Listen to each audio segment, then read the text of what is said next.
میں نے لکڑی کی ایک بھدی سی کرسی گھسیٹ کر کہا, یہاں سے تم گیٹ پر نظر رکھ سکتی ہو. اگر وہ اپنے ساتھی کو لے جانے کے لیے آئیں گے تو گاڑی میں آئیں گے اور اسی راستے سے آئیں گے. میں باہر سے دروازے مقفل کر جاؤں گا تاکہ وہ آسانی سے اندر نہ آ سکے. جو بھی دروازے کے قریب آنے کی اور تالا توڑنے کی کوشش کرے اسے بے درہ گولی مار دینا. غنیمت ہے کہ اس میں سائلنسر لگا ہوا ہے, ورنہ اب تک تو یہاں مجمع لگ چکا ہوتا. نشانہ کیسا ہے تمہارا؟ ٹارگٹ شوٹنگ کلب کے مقابلوں میں گزشتہ سال میرا نمبر دوسرا تھا. تو یہ دیکھنا کتنے آدمی آئے ہیں. ریوالور میں 4 گولیاں ہیں. اگر 2 ہی آدمی آئے تو باقی 2 گولیاں گاڑی کو ناکارہ بنانے میں صرف کر دینا. 2 ٹائر فلیٹ کر دینا کم سے کم. تینوں تو ایک ٹائر پھاڑ دینا. ویسے تو مجھے امید ہے کہ ایک کے گرتے وہ بھاگنے کی کوشش کریں گے, لیکن گاڑی کو روکنا بہت ضروری ہے. وہ اگر مارے نہ جائیں اور زخمی ہو کے گر جائیں تو مزید بہتر ہے. یہ تمہاری ٹارگٹ شوٹنگ پریکٹس کا امتحان ہوگا. جرأت اور ہمت تو تم میں اچھے اچھے مردوں سے زیادہ ہے. اب میں چلتا ہوں, واپسی پر سب انتظام کر کے لوٹوں گا. اس وقت صبح کے 4 بجے ہیں. اگر 5 کے بجائے 6 بھی بج جائے نا تو گھبرانا نہیں. میرا خیال ہے 8-9 بجے سے پہلے یہاں کوئی نہیں آتا ہوگا. لائٹ آف کرنے کے بعد جب میں چوکیدار کی چابی سے دروازے کو مقفل کر کے باہر نکلا تو میں نے آسمان پر صبح کے ستارے کو روشن دیکھا. یا اللہ, تیری مدد سے میں ایک آزمائش سے کامیاب گزرا. مجھے استقلال اور استقامت دے کہ میں اس امتحان میں پورا اتروں جو مجھے درپیش ہے. ابھی رابعہ کو یہ نہیں معلوم کہ اس کی ماں مر گئی ہے, اور اسے صدمہ برداشت کر لینے کی توفیق دینے والا بھی تو ہی ہے. اسے زندگی کے لیے حوصلہ اور صبر دے اور مجھے اس کا ساتھ دینے اور اس کی حفاظت کرنے کے قابل بنا دے مولا. دعا مانگ کر میں نے منہ پر ہاتھ پھیرا اور پلٹ کر دیکھا تو مجھے کھڑکی کے اندھے خلا میں ایک سائے کے وجود کا احساس ہوا, جو محض میرے تصور کا کرشمہ تھا, ورنہ وہاں پر کچھ نظر نہیں آ سکتا تھا. میرے لیے رابعہ کا حوصلہ انتہائی حیرت انگیز تھا. اتنا کچھ برداشت کر لینے کے بعد بھی وہ کسی خوف کے ہسٹری میں مبتلا نہیں ہوئی تھی. احاطے سے نکلتے ہوئے مجھے ایک اور خیال آیا. میں نے گیٹ کو اندر سے بھاری کنڈی لگا کے بند کیا اور پھر دروازے کے اوپر سے باہر کود گیا. اب کوئی گاڑی لے کر آئے گا تو سیدھا اندر نہیں جا سکے گا. اسے رک کر دروازہ کھولنا ہوگا اور رابعہ کو تیار ہونے کے لیے وقت مل جائے گا. سڑک پر آ کر میں نے دونوں طرف نگاہ دوڑائی. تحت نظر کوئی زیرو متحرک نہ تھا. صرف میں تھا جو ایک انڈر ویئر میں ملبوس ننگے پیر تارکول کی ٹوٹی پھوٹی سڑک پر چل رہا تھا. ابھی میں نے 100 گز کا فاصلہ ہی طے کیا تھا کہ مجھے ٹیلی فون کا کھمبا نظر آیا. میری نظر نے ٹیلی فون لائن کے ساتھ ساتھ دیکھا. لائن ایک 2 منزلہ مکان تک گئی تھی جو تاریکی میں ڈوبا ہوا تھا. میں نے ہمت کر کے کال بیل بجائی. اندر سے میوزیکل بیل کے 2 بول سنائی دیے. پھر خاموشی پہلے کی طرح مسلط ہو گئی. میں نے کال بیل کو بار بار دبایا. بالآخر اوپر کی منزل پر ایک کھڑکی کے پٹ روشن ہوئے. کسی نے ایک پٹ کھولا اور چلا کر بولا, اس وقت کون ہے بھائی؟ ڈاکٹر صاحب گھر پر نہیں ہے. لہجہ کچھ جھلایا ہوا اور بزرگانہ تھا. بولنے والا لوہے کی گرل سے سر نکال کر نہیں دیکھ سکتا تھا, ورنہ میری حیت کا سر دیکھتے ہی وہ مجھ سے پہلے پولیس کو فون کر دیتا. مجھے ڈاکٹر صاحب سے نہیں ملنا جناب, ایک ضروری فون کرنا ہے. لا حول ولا قوت, یہ بھی کوئی پبلک کال آفس ہے؟ آگا شریفوں کی نیند حرام کرنے. کھڑکی دھڑ سے بند ہو گئی. میں نے پھر بٹن کو پش کیا. کھڑکی سخت برہمی کے عالم میں کھولی گئی. اب جاتے ہو یا؟ حضور, مجھے کسی کے انتقال کی خبر دینی تھی. انہوں نے بڑی قرات کے ساتھ انا للہ پڑھی اور لہجہ بدل کر بولے, معاف کرنا بھائی, فون خراب ہے. ذرا آگے تھانے دار حشمت خان رہتا ہے, اس کے گھر سے کر لو. کھڑکی پھر بند ہو گئی. تھانے دار حشمت خان, وہی خبیث, وہ یہاں رہتا ہے؟ میں اس انکشاف پر حیران رہ گیا. ان بزرگوار نے دوسرا ناقابل تردید اور معقول عذر پیش کر کے مجھے فون تو نہیں کرنے دیا, مگر بڑی کارآمد بات بتا دی تھی.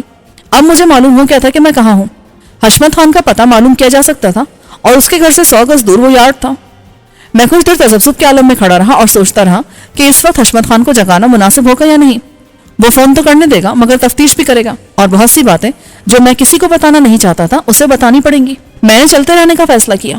ابھی میں چند ہی قدم چلا تھا کہ میرے کانوں نے گھوڑوں کی ٹاپوں کی ہلکی سی آواز سنی. آواز قریب ہوتی گئی اور پھر اندھیرے میں گھڑ سوار گشتی پولیس کے 2 سپاہی نمودار ہوئے. میں کمر پر ہاتھ رکھ کر سڑک کے بیچ میں کھڑا ہو گیا. وہ چونکنے ہو گئے. کون ہے میاں؟ ان میں سے ایک نے قریب آ کر اترتے ہوئے کہا. دوسرے نے تکلفاً رائفل کا رخ میری طرف رکھا. تمہیں کیا نظر آتا ہوں, آدمی یا گھوڑا؟ بک بک کرتا حرامی, صورت سے چور لگتا ہے تو. آج ہاتھ آیا.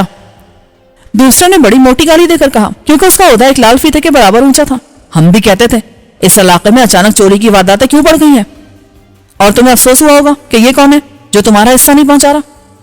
بڑا زبردست اور کامیاب چھاپا مار کر تم نے بالآخر اسے گرفتار کر ہی لیا. آفرین ابھی تمہاری ذہانت اور فرض شناسی کو. اب ہیڈ کانسٹیبل بھی نیچے اتر آیا. بھونکتا ہے کتے, بکواس بند کرو اور مجھ سے ہوش میں رہ کر بات کرو. میں ایس پی ضامن رضوی کا چھوٹا بھائی ہوں. تھانے دار حشمت خان یہیں رہتا ہے, اس سے پوچھنا چاہتے ہو تو پوچھ لو. یہ میں تم سے بعد میں پوچھوں گا کہ تم گشت کر رہے تھے یا کہیں سو رہے تھے. ان دونوں نے بے وقوفوں کی طرح ایک دوسرے کو دیکھا. کوئی واردات ہو گئی ہے جناب؟ کانسٹیبل نے فوراً لہجہ بدل لیا. جی جناب, اس سڑک پر 2 ڈاکو راہگیروں کو 1 گھنٹے تک لوٹتے رہے.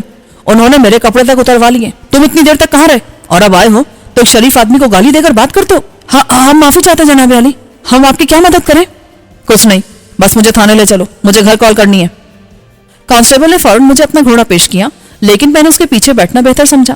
راستے میں انہوں نے مجھ سے درخواست کی کہ میں ان کے غلط رویے کی کسی سے شکایت نہ کروں. ہم بال بچوں والا جناب, نوکری سے جائیں گے تو فاقے کرنے پڑیں گے. کیوں, محنت مزدوری کرتے شرم آتی ہے کیا, یا تن آسانی اور حرام خوری کی عادت ہو گئی ہے؟ آپ کا جتنا نقصان ہوا ہم پورا کیے دیتے جناب علی, بس ہمیں معاف کر دیں. میں نے انتہائی فراغ دلی سے کام لیتے ہوئے ان کو معاف کر دیا. 10 منٹ بعد میں جس شان سے تھانے میں اترا, اس نے ڈیوٹی پر متعین عملے کو بھی حیران کیا, اور اندازہ تو انہوں نے بھی یہی لگایا تھا کہ گشتی پولیس کے مستعد جوان کسی شرابی آوارہ گرد یا چور کو پکڑ لائے ہیں. مگر مجھے لے کر آنے والوں نے نظروں ہی نظروں میں ان کو ایسا اشارہ کیا جو میں نہ دیکھ سکا, اور استقبال کے لیے آگے بڑھنے والے یکلخت محتاط ہو گئے. میں نے سیدھا ایس ایچ او کے کمرے کا رخ کیا جہاں ایک سب انسپکٹر ڈیوٹی پر تھا. مجھے یوں بے باکانہ اور رسولیے میں اندر آتا دیکھ کر اس کا منہ بگڑ گیا, مگر میں نے کرسی گھسیٹی اور بیٹھ گیا. کون ہو تم؟ ایس پی ضامن رضوی صاحب کے گھر کا نمبر ملاؤ, میں بھائی ہوں ان کا. سب انسپکٹر کا موڈ مجھ سے فون نمبر پوچھنے کے بعد بدلا. نمبر ملا کر اس نے ریسیور مجھے تھما دیا اور میری طرف غور سے دیکھنے لگا. تقریباً 3 منٹ بعد رضوی صاحب نے فون اٹھایا. ضامن رضوی. ان کی نیند میں ڈوبی آواز آئی. میں سکندر بخت بول رہا ہوں. سکندر؟ کہاں سے بول رہے ہو اس وقت؟ میں تھانے سے بات کر رہا ہوں, باغبان پورا. آخر یہ کیا مصیبت ہے, اتنی رات کو تم وہاں کیا کر رہے ہو؟ شام سے رات تک ہم کھانے پر تمہارا انتظار کرتے رہے. اسلام آباد سے شیروانی صاحب کی وائف نے فون کیا تھا, وہ جو ڈپٹی سیکرٹری ہیں. میں نے سب انسپکٹر کو سنانے کے لیے ایک احمقانہ بات کی. لا حول ولا قوت, اور کتنے شیروانی ہیں جن کی بیویاں مجھے فون کر کے تمہارا پتہ پوچھیں گی؟ ان سے بات ہو گئی تھی میری. دراصل مجھے موقع ہی اب ملا آپ کو اطلاع دینے کا کہ میں رات کو کھانے کے بعد گھر کیوں نہ پہنچ سکا. آپ رابعہ قاری ایڈوکیٹ سے تو واقف ہے نا, ان کی والدہ کا انتقال ہو گیا ہے, جنازہ 2 بجے اٹھایا جائے گا. انا للہ و انا الیہ راجعون. وہ کیسے؟ دل کا دورہ پڑا تھا, اسپتال میں تھی, میں لاش لے کر بہت دیر سے گھر پہنچا. مس رابعہ کے گھر. اور اب وہاں تھانے میں کیا کر رہے ہو؟ مجھے مجبوراً یہاں آنا پڑا آپ کو فون کرنے کے لیے. میں انتقال کی اطلاع دینے آیا تھا ادھر, واپسی پر سواری نہیں ملی اور ایک چھوٹی سی واردات ہو گئی. کیسی واردات؟ تم خیریت سے تو ہو نا؟ جی جی میں بالکل خیریت سے ہوں, آپ بالکل بے فکر ہیں. 2 بدماشوں نے مجھے اکیلا پا کر لوٹ لیا تھا. تو میں گاڑی بھیج دیتا ہوں. نہ آپ گاڑی نہ بھیجیں, میں محسن سے کہہ دیتا ہوں, وہ رابعہ کی گاڑی لے کر آ جائے گا. بس آپ کو اطلاع دینی مقصود تھی. میں یہاں سے رابعہ کے گھر جاؤں گا اور تدفین تک وہی رہوں گا. آپ آئیں گے؟ تدفین میں ضرور آؤں گا. کون ہے ڈیوٹی پر؟ فون دو سے ذرا. لیں جی, ایس پی صاحب بات کرنا چاہتے ہیں. میں نے ریسیور انسپکٹر کی طرف بڑھا دیا. واردات کے ذکر سے وہ پریشان ہو گیا تھا. ریسیور لیتے ہوئے بوکھلا گیا اور معلوم نہیں رضوی صاحب نے اس سے کیا کہا کہ اس کے حلق سے یس سر کے سوا کچھ نہ نکلا. ریسیور رکھ کر اس نے اطمینان کا سانس لیا اور مجھ سے واردات کی تفصیل پوچھنی چاہی تاکہ رپورٹ لکھی جا سکے. لیکن میں نے کہا کہ میرا ارادہ کوئی رپورٹ لکھوانے کا نہیں ہے. ایک کپڑوں کے جوڑے اور 200 روپے کی خاطر میں کسی جھنجٹ میں نہیں پڑنا چاہتا. پھر میں نے سب انسپکٹر کی اجازت کے بغیر رابعہ کے گھر کا نمبر ملایا. محسن, میں سکندر بول رہا ہوں. میں نے ریسیور اٹھاتے ہی آواز سن کر کہا, سکندر کیا ہوا, کہاں ہے تو؟ رابعہ ملی؟ ہاں. تو ایسا کر رابعہ کی گاڑی لے کر آ جا. چابیاں گاڑی میں موجود ہوں گی. آتے وقت میرے لیے کپڑوں کا ایک جوڑا لیتے آنا اور ایک زنانہ کپڑوں کا جوڑا بھی. کتنی دیر میں آئے گا تو؟ میرے خیال میں زیادہ سے زیادہ 40 منٹ, بشرطے کہ گاڑی وہیں ملی جہاں کھڑی تھی اور چابیاں بھی موجود ہوئیں, ورنہ ٹیکسی لینے میں دیر ہو جائے گی. محسن کے آنے تک تھانے میں خاصا ہنگامہ رہا. سب انسپکٹر نے گشت کرنے والے سپاہیوں کو ان کی غفلت پر جھاڑ پلا کر اپنی افسرانہ ذمہ داری پوری کی. پھر میرے لیے اسپیشل چائے منگوائی. مجھے یہ پیشکش بھی کی گئی کہ میں چاہوں تو یہیں سے گاڑی کا اور ضرورت کی تمام چیزوں کا بندوبست کر دیا جائے گا, لیکن میں نے انکار کر دیا. شاید تھانے کی تاریخ میں یہ پہلا واقعہ ہوگا جب ایک ننگ جھڑنگ شخص کے ساتھ یہ VIP ٹریٹمنٹ کیا جا رہا تھا, ورنہ مجھے وہ رات بھی یاد تھی جب میں انتہائی شریفانہ اور معزز حلیے میں حشمت خان اینڈ کمپنی کے ہاتھوں دوسرے تھانے میں ذلیل ہوا تھا. محسن ٹھیک 40 منٹ بعد فاکس ویگن کو ریس کار کی طرح دوڑاتا تھانے میں داخل ہوا تو آواز پر میں کمرے سے باہر نکل آیا. میرا حلیہ دیکھ کر وہ بھونچنکا رہ گیا, لیکن میں نے اسے تسلی دی کہ پریشانی کی کوئی بات نہیں. لباس تبدیل کیا اور سب انسپکٹر سے ہاتھ ملا کر گاڑی میں بیٹھ گیا. اب ادھر, رابعہ کو لینا ہے. ریوالور لایا نا تو؟ میں نے محسن کو اشارے سے بتایا. ہاں, کوئی خطرے کی بات ہے کیا؟ ہو بھی سکتی ہے. فاکس ویگن اتنی دیر میں یارڈ تک پہنچ چکی تھی. خلاف توقع مجھے بیرونی پھاٹک کھلا ہوا نظر آیا. بلکہ شاید ہے. تو کار یہیں روک لے اور ریوالور مجھے دے. آخر بات کیا ہے؟ لمبی بات ہے, پھر بتاؤں گا. میں ریوالور لے کر دیوار پر چڑھ گیا. اندر اترتی مجھے وہ گاڑی دکھائی دی جس میں مجھے یہاں لایا گیا تھا. میں دبے پاؤں آگے بڑھا. گاڑی ایسی پوزیشن میں کھڑی تھی کہ صاف معلوم ہوتا تھا گاڑی میں آنے والوں نے بھاگنا چاہا تھا, مگر اگلا ٹائر برسٹ ہونے سے گاڑی بے قابو ہو گئی اور جھاڑیوں میں سے گزر کے خالی ڈرم کے ڈھیر میں گھس گئی.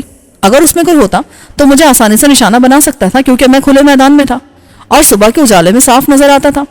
قریب جا کر دیکھنے پر مجھے گاڑی کے اندر بھی کوئی نہ ملا۔ میں نے اس کا ڈیش بورڈ کھولا اور اس میں سے تمام کاغذات نکال لیے۔ پھر میں گیٹ سے باہر گیا اور محسن کے ساتھ کار میں اندر پہنچا۔ بیرک کا دروازہ بدستور مقفل دیکھ کر میں نے اطمینان کا سانس لیا۔ رابعہ نے شاید اپنی گاڑی دیکھ لی تھی، اس کی روشنی بہت کم تھی، لیکن پھر بھی مجھے دروازے کے قریب خون نظر آ گیا۔ میں سمجھ گیا کہ رابعہ نے ٹارگٹ شوٹنگ کا مظاہرہ کرتے ہوئے کسی نہ کسی حملہ کو زخمی کر دیا ہوگا۔ باقی جان بچا کے بھاگے اور انہوں نے کار میں بیٹھ کر نکل جانے کی کوشش کی، مگر رابعہ نے ان کی یہ کوشش بھی ناکام بنا دی۔ قفل کھول کے اندر جانے کے بعد جب میں نے لائٹ جلائی تو محسن بھی میرے ساتھ تھا۔ میں نے رابعہ کے کپڑے دروازے میں سے اندر پھینک دیے۔ یہ کون لوگ ہیں؟ محسن نے کہا اور فرش پر سے 10,000 کے نوٹوں کی گڈی اٹھا لی۔ ایک تو وہ لالچی ہے جو انہی نوٹوں کی خاطر مارا گیا۔ میں نے ابھی تک نوٹ نہیں کیا تھا کہ وہ جاتے وقت یہ رقم بھی اٹھانا بھول گئے۔ خیر، ہم معلوم کر لیں گے کہ چوکیدار کے لواحقین کون ہے اور یہ رقم ان کو پہنچا دیں گے۔ دوسرا شخص اب تک شکاری تھا، لیکن اب ہمارا پہلا شکار ہے۔ اسے ہم اپنے ساتھ لے جائیں گے اور دیکھیں گے کہ ہم اپنے طریقہ تفتیش سے کیا کچھ معلوم کرنے میں کامیاب ہوتے ہیں۔ رابعہ کپڑے پہن کر نمودار ہوئی، اس کا رنگ اب بھی حیا سے لال ہو رہا تھا۔ وہ آئے تھے اپنے ساتھی کو لے جانے کے لیے؟ ہاں، میں نے ایک کی ٹانگ میں گولی مار دی، باقی اسے لے کر بھاگ گئے۔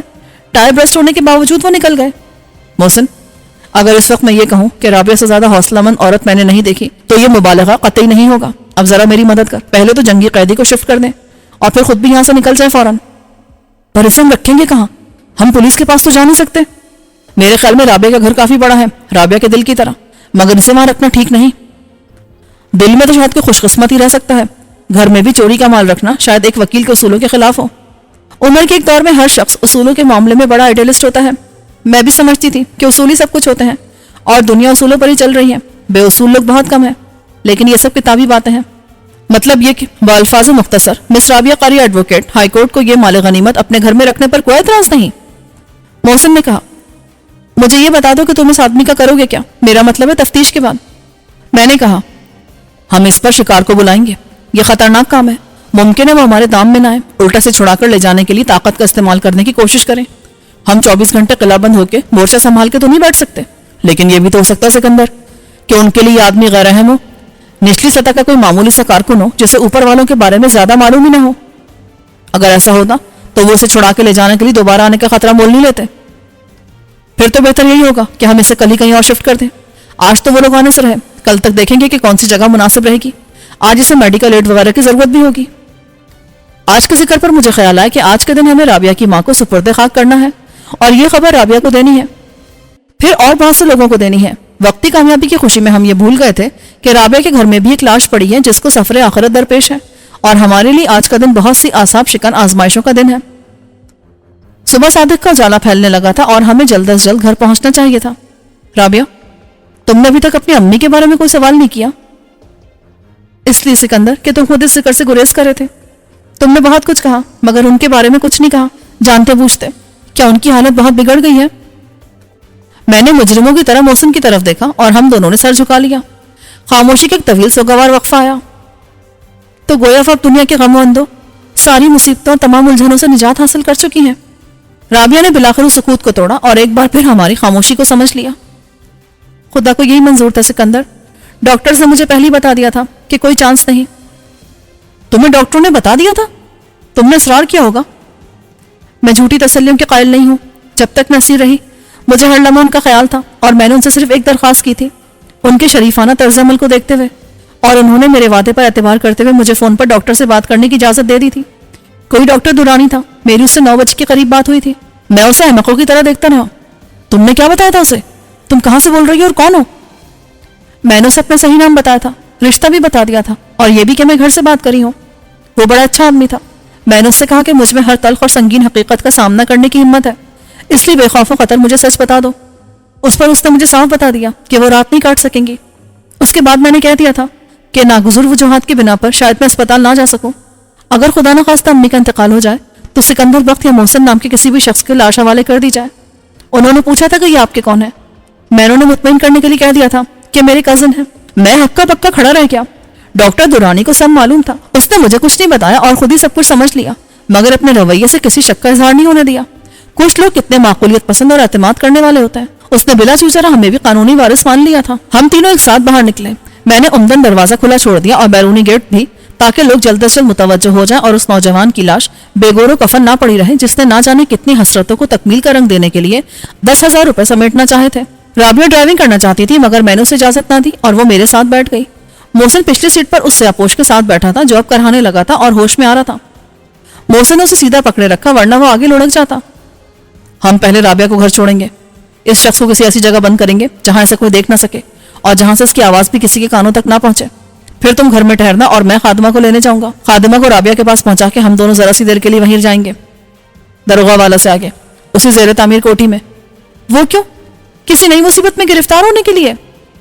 دراصل میں نے ایک حماقت کی تھی، میں اپنے کپڑے وہیں چھوڑایا تھا۔ وہاں ایک لاش پڑی ہے جو سائیں چوکیدار کی ہے۔ میرے کپڑوں کا وہاں موجود ہونا میرے لیے مشکلات کا باعث بن سکتا ہے۔ وہ سائیں چوکیدار تھا؟ تجھے کیسے معلوم ہوا؟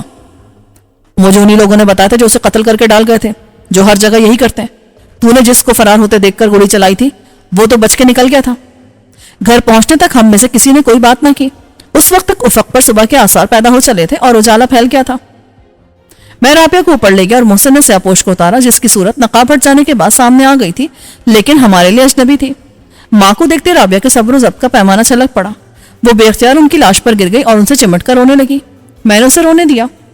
بالآخر روتے روتے وہ بے ہوش ہو گئی۔ میں نے اسے دونوں ہاتھوں سے اٹھایا اور اس کے بیڈ روم میں لے گیا۔ کیا ہوا اسے؟ محسن دروازے سے نمودار ہوا۔ کچھ نہیں، شدت غم سے بے ہوش ہو گئی ہے۔ تو ایسا کر کافی بنا لا اور رابعہ کے لیے چینی کے بجائے گلوکوز ڈال کے لانا، شاید کچن یا فریج میں ہو، میں اس کے پاس بیٹھا ہوں۔ محسن کے کافی لے کر آنے سے پہلے رابعہ کو ہوش آ گیا۔ میں نے زبردستی کی حد تک اصرار کر کے اسے کافی پلائی جس سے اس کی طبیعت فوری طور پر سنبھل گئی۔ سکندر، میں بہت بدبخت ہوں، ماں نے آخری وقت میں مجھے یاد تو کیا ہوگا۔ میں نے کسی تذبذب کے بغیر نفی میں سر ہلا دیا۔ میں انتقال کے وقت وہیں تھا، انہیں ہوش آیا ہی نہیں تھا۔ یہ جھوٹ اس کے احساس غم میں اضافہ کرنے والے سچ سے بہتر تھا اور مجھے یقین تھا کہ اللہ نے اسے جھوٹ شمار نہیں کیا ہوگا۔ میرا خیال اب ہمیں دیر نہیں کرنی چاہیے، ہمیں بہت سے کام کرنے ہیں۔ محسن نے کہا، تو نے اس شخص کو کہاں رکھا ہے؟ اس کے نکل بھاگنے کا تو کوئی امکان نہیں ہے۔ میں نے اسے اسٹور میں ڈال دیا ہاتھ پیر باندھ کے، لیکن اسے علاج معالجے کی ضرورت ہے سکندر، ورنہ وہ ہمیں کچھ بتانے سے پہلے ہی مر جائے گا۔ یہ تو بڑا پرابلم ہوگا، ڈاکٹر آ کر تو بہت سے سوالات کرے گا۔ ڈاکٹر کو میں بلا لیتی ہوں، اسے ہم جو کچھ بتائیں گے وہ مان لے گا، بشرطے کہ وہ خود نہ بولے۔ اس کو خاموش رکھا جا سکتا ہے اگر مارفیا کا انجیکشن دے دیا جائے اسے تو۔ مارفیا تو نہیں، لیکن ڈائزیپام کا انجیکشن ہے، سرنج وغیرہ بھی ہے۔ جب امی پر ڈپریشن کا شدید دورہ پڑتا تھا اور وہ سو نہیں پاتی تھی تو میں لگا دیتی تھی، وہ کسی حد تک اس کی عادی ہو گئی تھی، میں مجبور تھی۔ میں نے اور محسن نے نیچے آ کے اس سے آپوش کے کپڑے بدلے اور اسے شریفانہ لباس میں لاتے ہوئے ہمارے ہاتھ منجمد خون میں بھر گئے۔ یہ خون محسن کی قمیص کے شانے پر بھی تھا۔ اس نے کوشش کی تھی کہ رابعہ کی گاڑی کے سیٹ پر داغ نہ آئے اور اس کوشش میں کامیاب رہا تھا۔ وہ آدمی اب بولنے لگا تھا اور ہماری منت سماجت کر رہا تھا کہ ہم اسے جانے دیں، لیکن اس کے لبوں سے الفاظ ٹوٹ ٹوٹ کر نکل رہے تھے۔ خدا کے لیے مجھے چھوڑ دو، جانے دو، وہ مجھے مار ڈالیں گے۔ اس کے سوا وہ کچھ اور نہیں کہہ پا رہا تھا۔ میں نے اس کو بڑی احتیاط سے انجیکشن دیا اور چند منٹ کے اندر اندر وہ بے سدھ ہو گیا۔ میں نے اور محسن نے اسے گیس بیڈ میں منتقل کیا اور اتفاق رائے سے کہانی تیار کی۔ یہ شخص ہمیں دروازے پر اسی طرح پڑا ملا تھا، معلوم نہیں کہ اسے وہاں ڈال گیا تھا یا وہ خود چل کے رابعہ کے گھر تک آن پہنچا تھا۔ ہوش میں آئے گا تو معلوم ہوگا کہ وہ کون ہے۔ پولیس کو ہم اس لیے رپورٹ نہیں کرنا چاہتے کہ ہمیں آج تمام دن رابعہ کی ماں کے کفن دفن کے انتظامات میں گزارنا ہے، کل تک کی ہوش میں جائے گا تو خود ہی بتا دے گا۔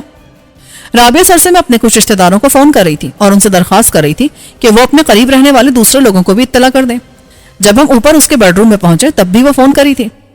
اب میں جا کے ماسی کو لاتا ہوں، مجھے آنے جانے میں آدھے گھنٹے سے زیادہ نہیں لگے گا، اور اس وقت صبح کے 6:30 بجے، 7 بجے اگر میں اور محسن گئے تو 8 ساڑھے 8 تک واپس آ جائیں گے۔ میرے خیال میں تو تم غلطی کر رہے ہو، کپڑوں سے کیا ہوتا ہے؟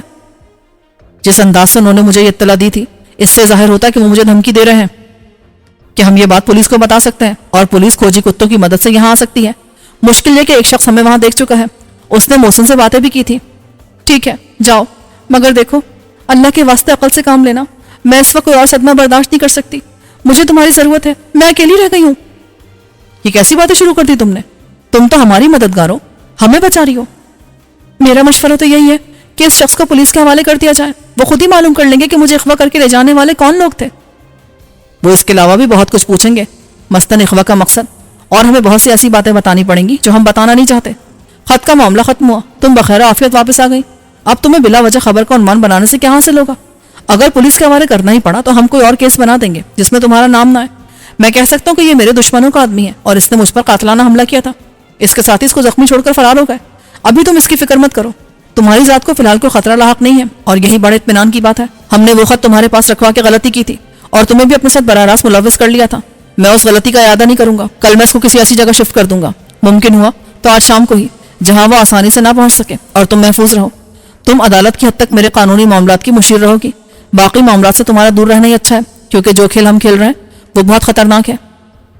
یہ نہیں ہو سکتا کہ کسی طرح تم خطرات کے اس جنگل سے نکل آؤ عزت اور حفاظت کے ساتھ. اگر یہ میرے اختیار کی بات ہوتی تو میں تمہارا حکم نہیں ٹالتا.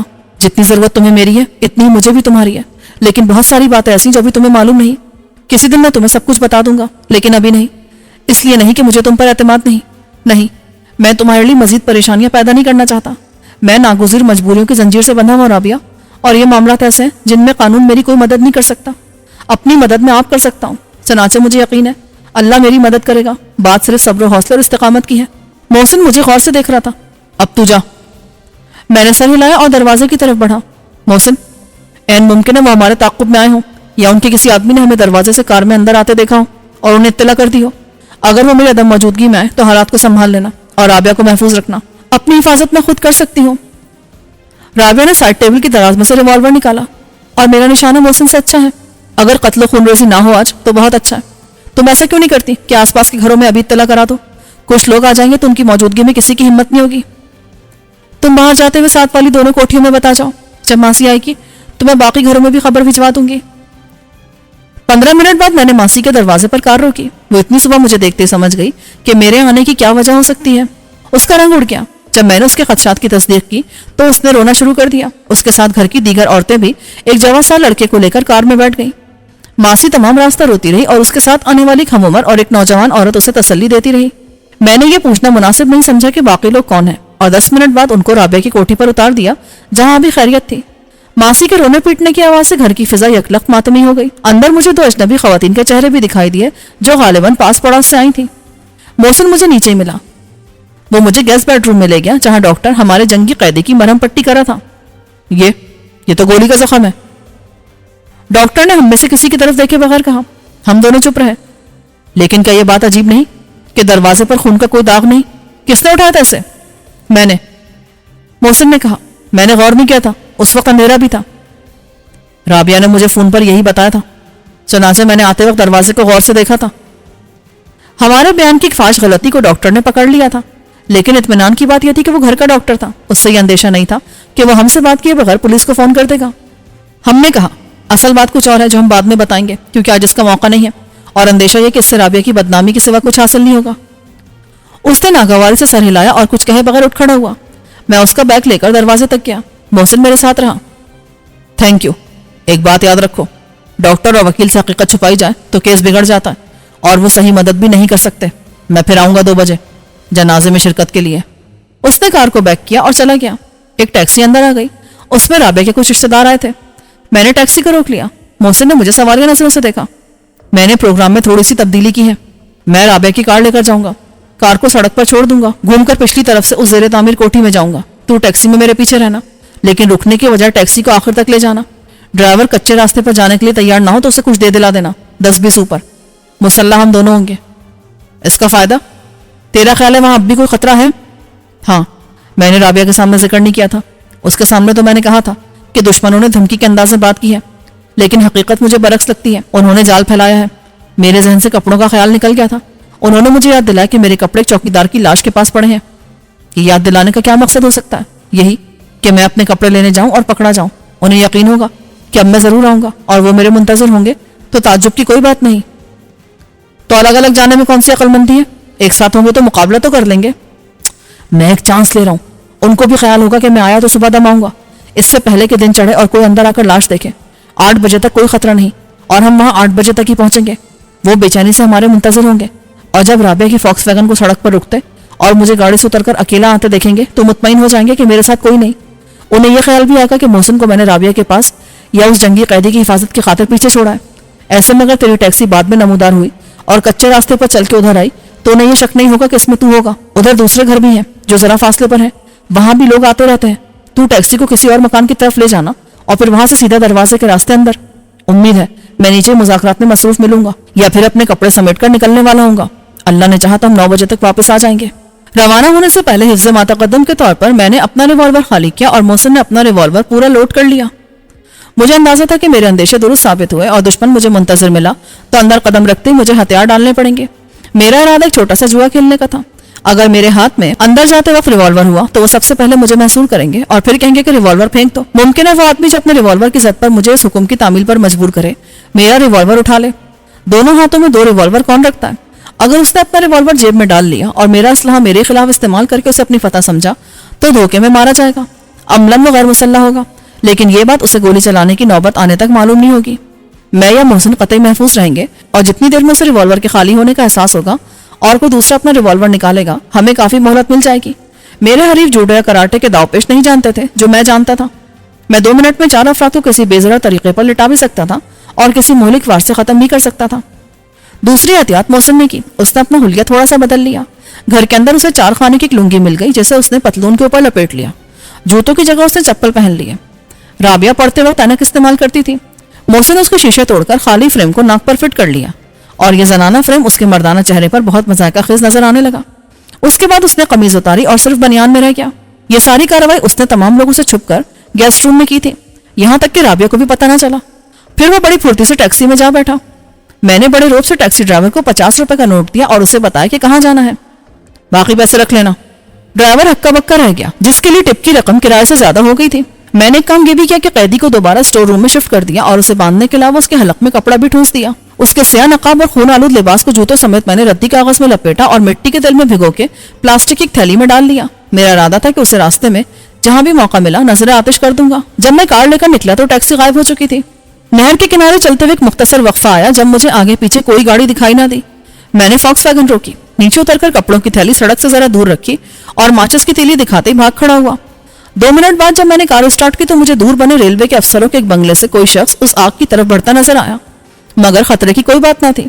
فاکس ویگن اتنی دور جا چکی تھی کہ وہ نمبر نوٹ نہیں کر سکتا تھا اور اس کے پہنچنے تک آگ کا سب کچھ جلا کے خاک کر دینا یقینی تھا۔ 20 منٹ بعد میں نے سڑک پر ایسی جگہ کار روکی جہاں سے وہ زیر تعمیر عمارت صاف نظر آتی تھی۔ نہ جانے کیوں مجھے شبہ ہی نہیں، یقین ہو چلا تھا کہ دشمن کی آنکھیں مجھے دیکھ رہی ہیں۔ کسی دریچے، کسی روزن دیوار یا کسی دروازے کی جھری سے شکاری کی نظریں اپنے شکار کو دام فریب میں گرفتار ہونے کے لیے قدم قدم آگے بڑھتا دیکھ کر مطمئن ہے۔ ایک یرغمانی کو ہم چھڑا کر لے گئے تھے اور اب الٹا دشمن کا ایک آدمی ہمارے قبضے میں تھا۔ اس کی رہائی کے لیے وہ مجھے یا محسن کو رکھ کر یہ سودا کر سکتے تھے کہ تم ہمارا آدمی چھوڑ دو، ہم تمہارا آدمی چھوڑ دیتے ہیں۔